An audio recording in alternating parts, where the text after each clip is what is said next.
የኢትዮጵያ ወጣት እድል በጣም ያሳዝናል።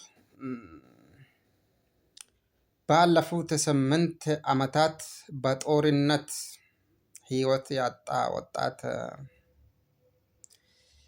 ቁጥራቸው ስንት ይሆን? ቁጥራቸው ከትግራይ ጦርነት ጀምሮ በጦርነት ያለቀ ወጣት በጣም ያሳዝናል። በትግራይ ውስጥ፣ በአማራ ውስጥ፣ በኦሮሚያ ውስጥ በትግራይ ጦርነት ብቻ ወደ 1 ሚሊዮን ሰው ህይወቱ አልፏል። ይሄ ሁሉ ደግሞ ወጣት ነው። ጦርነት ውስጥ ያለው ወጣት ነው የሚወጋ። በመንግስት በኩልም በቲፒኤልኤፍ በኩልም ወጣት ነው። አሁን ደግሞ ኦሮሚያ ውስጥ ባለፉት 8 ዓመታት ጦርነት ሲካሄድ ነበር እኮ። ይሄ የትግራይን ጦርነት የሚበልጥ ይሆናል እንጂ አያንስም። ኦሮሚያ ውስጥ ስንት ወጣት ነው ያለቀ? አሁንም እስከ ዛሬም እያለቀ ነው አለ። በአማራ ክልልስ በትግራይ ጦርነት፣ አሁን ደግሞ በፋኖ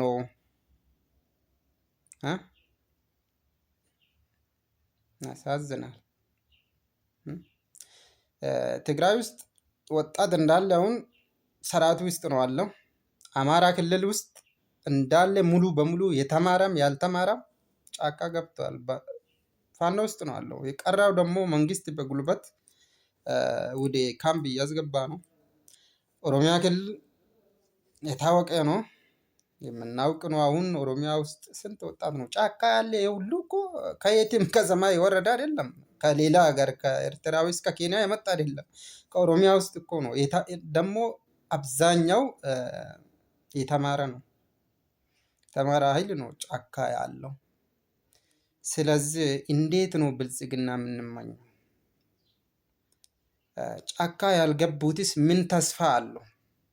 የተማሩ ያልተማሩ ከተማ ውስጥ ያሉት ምን ላይ ነው አለው? ምን ተስፋ አለ?